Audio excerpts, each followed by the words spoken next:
आपको जेंटली उस super natural gentle person को अपने आज्ञा के पालन करने के लिए मन को रूपांतरित करने के बाबत उसको अनुमति देना चाहिए।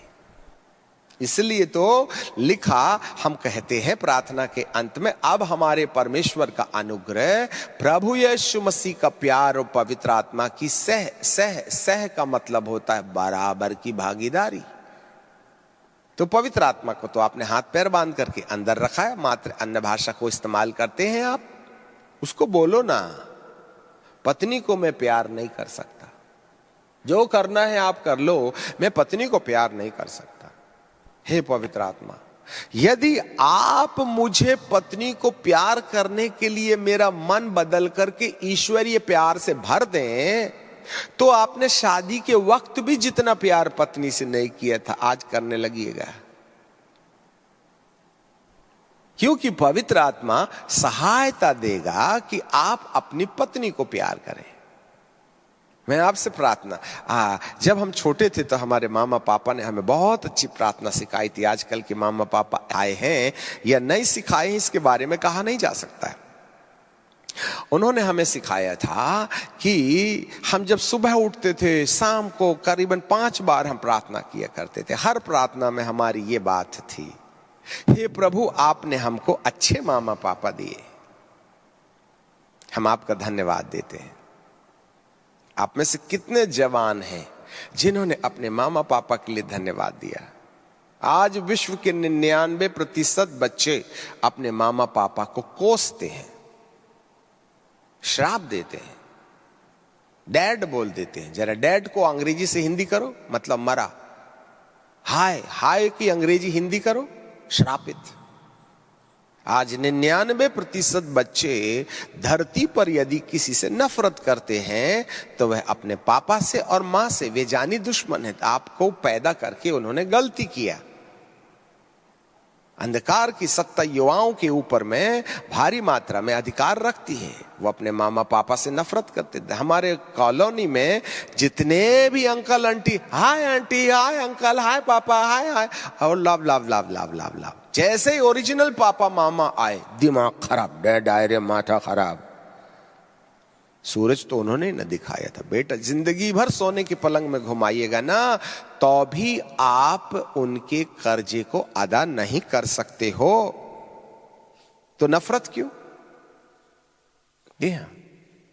ये इसलिए तो हमको परमेश्वर से, पवित्र आत्मा से ये कहना है, तेरे वचन के अनुसार इफिसियों 6 में लिखा, अपने माता पिता का आदर कर। हे पवित्र आत्मा, ऐसा मैं नहीं कर सकता हूं, इसलिए आप मुझे आत्मा की शक्ति दे दो जिससे कि मैं अपने माता और पिता का सम्मान कर सकूं। आज्ञा एक और आपके मन में होंगी और आप अभिषेक आपके आत्मा के अंदर होगा। तब इस अभिषेक का इस्तेमाल आपको बुद्धिमत्ता के साथ में समर्पित मन के रास्ते करना है, जिससे आपको ये जानकारी मिल जाए। ऐसा ही तीतुस की किताब के 3 अध्याय के 5वें पद पर आ जाते हैं। Book of Titus chapter 3 and verse 5। जो उसने हमारा उद्धार किया वह धर्म के कामों के कारण नहीं जो हमने आप किए हैं, अपनी बड़ी दया और नए जन्म के स्नान और पवित्र आत्मा के हमें नए बनाने के द्वारा हुआ है। इसका मतलब है पवित्र आत्मा हमें नया बनाता है। कब?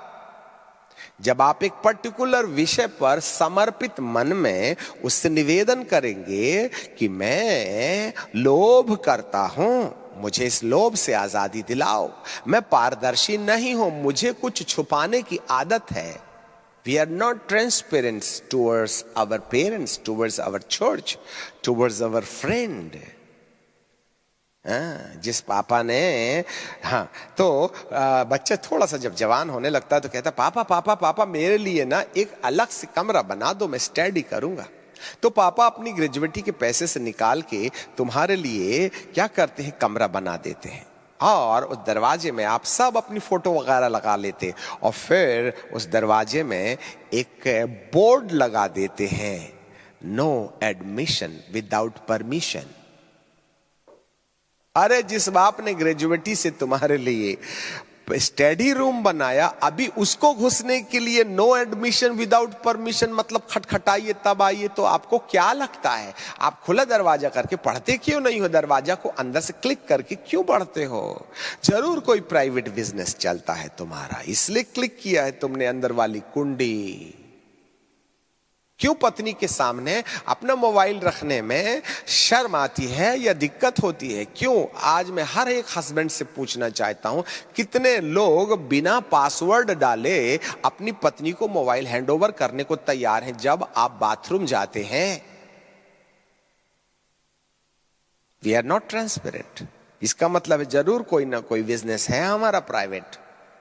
आप क्यों नहीं अपने मन को पारदर्शी बनाने के लिए पवित्र आत्मा को अनुमति देते? आपका मोबाइल कभी भी किसी भी वक्त कोई छीन ले तो आपके अंदर में धड़कन नहीं बढ़नी चाहिएगी। क्या आपके साथ ऐसा है? यदि नहीं है तो हम ट्रांसपेरेंट नहीं हैं, हम धोखेबाज हैं। इसको बोलते हैं कपट, अंग्रेजी में कहते हैं हिपोक्रेट, अंदर कुछ और बाहर कुछ। और उसको जब प्रभु यीशु मसीह ने यूहन्ना की पहली किताब में, मुझे देखना पड़ेगा, यूहन्ना की पहली किताब, वहां पर बाइबल हमें नथानियल के बारे में कहती है 46। नथानियल से उसने कहा कोई अच्छी वस्तु नाजरत से निकल सकती है? फिलिप्पुस ने उससे कहा चल करके देख। यीशु ने नथानियल को अपनी ओर आते देखकर उसके विषय में कहा यह सचमुच इजरायली है,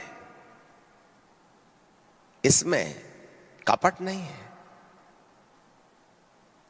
ये ट्रांसपेरेंट है, ये पारदर्शी है, इसमें कोई दोष नहीं है।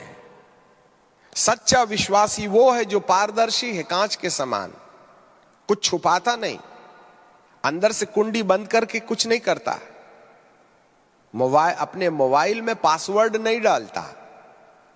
पति जब तक रहते हैं तब तक बटन वाला मोबाइल काम में लाती है मैडम, और एक बार पति ऑफिस में क्या चला गया और देख लिया आपने कि वे बाहर गए हैं, तो आप सबसे पहले गेट की किल्ली लगा देते हैं, फिर साड़ियों के बीच से एंड्रॉइड मोबाइल निकाल करके फिर अपना बिजनेस शुरू कर देते। पति के सामने नंबर वाला मोबाइल और उनके एब्सेंस में आपने एंड्रॉइड मोबाइल, आपका ये दूसरा नंबर वाला मोबाइल साड़ियों के बीच में छुप के कर क्या रहा था मैडम? आपको क्या लगता है परमेश्वर की आंखों को मोतियाबिंद हो गया है? कौन सा प्राइवेट बिजनेस है एंड्रॉइड मोबाइल से? We are not holy before the sight of God. हम सचमुच इजरायली नहीं हैं। कभी आपने अपने कपट को पवित्र आत्मा के नियंत्रण में डालने की अनुमति दी थी क्या? जी हां, पवित्र आत्मा हमें नया बनाता है।